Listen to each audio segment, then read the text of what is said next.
Hola, ¿qué tal? Soy Jorge Pedrosa Castañón, presidente y director general de la Fundación J&M Educando Crecemos, también conocida como EducaTV. Les damos la bienvenida a esta nueva sección de EducaTV Negocios, la sección legal. Aquí veremos diferentes asuntos de interés con respecto a consejos y situaciones a considerar en variados temas y especialidades del ámbito legal. Solo trataremos lo más relevante e interesante de cada uno. La intención es que conozcan más y mejor las leyes. Estaremos hablando principalmente de las leyes y códigos del Distrito Federal. Cada entidad, si bien se puede parecer mucho, las leyes entre los diferentes estados son diferentes, son especiales, tienen algunas variantes, ya que están regidos por la Constitución Política de los Estados Unidos Mexicanos, que es el nombre oficial de México. Existen pequeñas diferencias grandes en algunos casos, no solo en cuanto a las leyes de base, también en la parte procesal, en cuanto a términos y otras situaciones. Veremos por mencionar algunos temas, por ejemplo, en lo que es el derecho laboral, fiscal, penal, inmobiliario, corporativo, civil, mercantil, propiedad intelectual, electoral, algo de justicia militar, muy importante, leyes procesales. También algo de la ley aduanera, leyes agrarias, asistencia social y muchas otras cosas. En sí, son muchos temas, son cientos de leyes, jurisprudencia y reglamentos de carácter federal y estatal los que se verán. Trataremos de verlos conforme su utilidad e interés para ustedes. Lo primero que tenemos que entender es que existe una jerarquía en las leyes. Esto es que ninguna ley o reglamento inferior puede ir contra uno que es superior.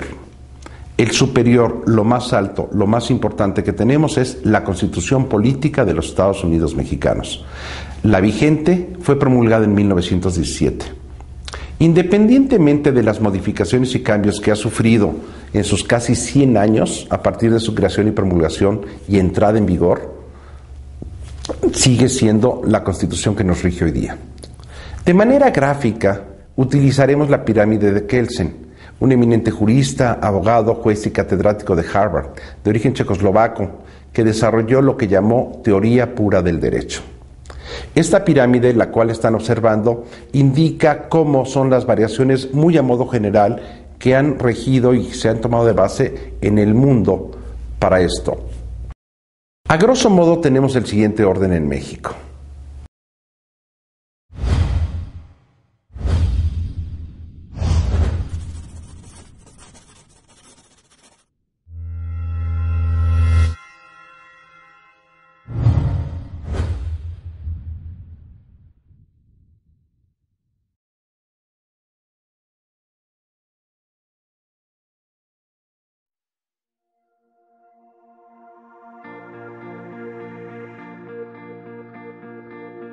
Se ha hablado mucho de los inventos que cambiaron al mundo. Hay muchas listas y opiniones.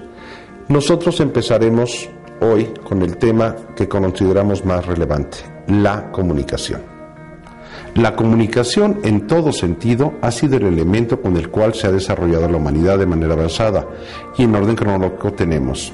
El primero es el lenguaje, y no hay evidencia concreta de su antigüedad o de su origen, pero se entiende que es muchos miles de años anterior al nacimiento de Cristo. Hay dos teorías base. De la primera dicen que de un solo lenguaje se derivaron todos, y la otra que en cada región se desarrolló uno propio, y por supuesto esto nosotros ya lo derivamos en nuestra propia tercera teoría, que es la combinación de ambas, varios orígenes, y de cada una se derivaron todos los demás.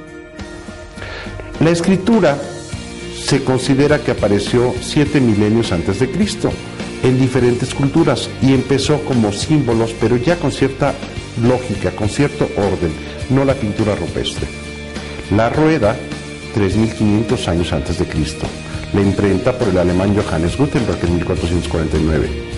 El telégrafo en 1753 por un colaborador anónimo del Scotch Magazine que sentó las bases para su desarrollo. El teléfono en 1871. Realmente por el italiano Antonio Meucci, aunque muchos creen que fue Alexander Graham Bell en 1876, esto fue aclarado en 2002.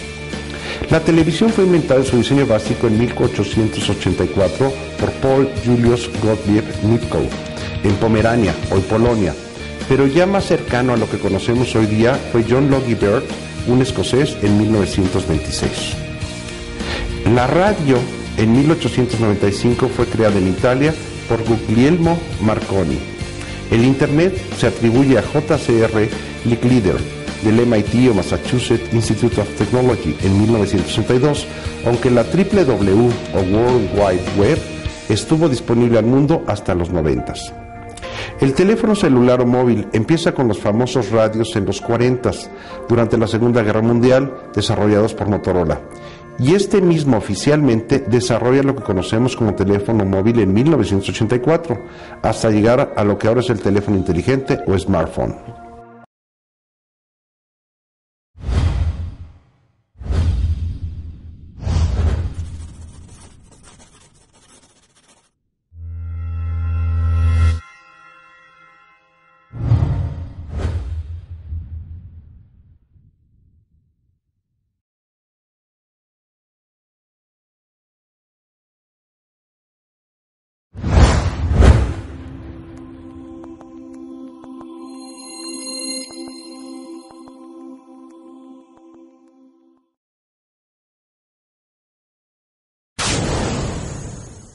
Como México es una república, nuestro máximo instrumento legal es la Constitución Política de los Estados Unidos Mexicanos. Como ya habíamos mencionado, en cada estado existe una Constitución Política del Estado. También existen leyes federales y estatales. Las leyes federales tienen una jerarquía sobre las leyes estatales, aun cuando los estados en México son soberanos y de alguna manera autónomos, pero pertenecen a la República. A grosso modo tenemos el siguiente orden. En primer lugar está la Constitución. Posteriormente está la jurisprudencia. ¿Por qué la pongo antes de las leyes? Porque una jurisprudencia va en contra y está por encima de cualquier ley. Posteriormente vienen las leyes en general, que hay muchas variantes. Posteriormente vienen las resoluciones legislativas, que son las que emite el Congreso, ya saben, la Cámara de Diputados y Senadores. Vienen los decretos, típicamente por el jefe de gobierno, llámese presidente, llámese gobernador. Resoluciones de diferente nivel y abajo de todo esto vienen los reglamentos.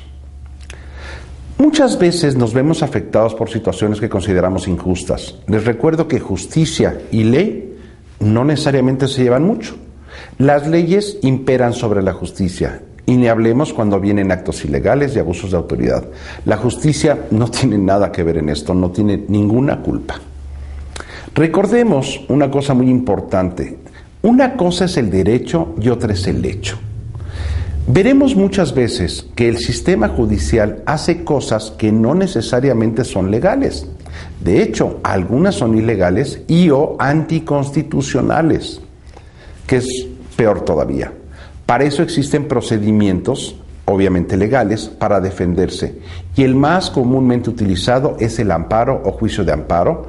También se le conoce como juicio de garantías en otros países, que por cierto es una aportación de México para el mundo. Y esto fue creado en Yucatán y elaborado por el licenciado Manuel Crescencio Rejón en 1840. Se le conoce también como juicio de garantías, y su objetivo es proteger a los ciudadanos, ya sean personas físicas o morales, contra actos y abusos de la autoridad. Principalmente se interpone cuando se presentan los procesos legales que fueron violados por la autoridad. Recalcando, el juicio de amparo se interpone ante actos de autoridad, no es entre particulares, solo contra las autoridades judiciales o administrativas principalmente, y cualquier persona lo puede interponer o solicitar. Lo primero que veremos en esta introducción son las garantías constitucionales, de las cuales gozamos todos los individuos en México, independientemente de si somos ciudadanos, residentes o visitantes. A cada uno les corresponde sus respectivas garantías. La mayoría son para ciudadanos y residentes legales en México. Las garantías individuales son derechos públicos que tienen las personas en cuanto al respeto que tienen las autoridades hacia ellos, que por cierto México fue uno de los primeros países en el mundo en establecerlos en la Constitución, que es la vigente, la promulgada en 1917. Las garantías individuales se dividen en 4 grandes grupos: garantías de igualdad, garantías de libertad, garantías de propiedad y garantías de seguridad jurídica. Soy Jorge Pedrosa Castañón, presidente y director general de la Fundación J.M. Educando Crecemos. también conocida como EducaTV. En el siguiente módulo veremos específicamente la parte de las garantías constitucionales. Muchas gracias.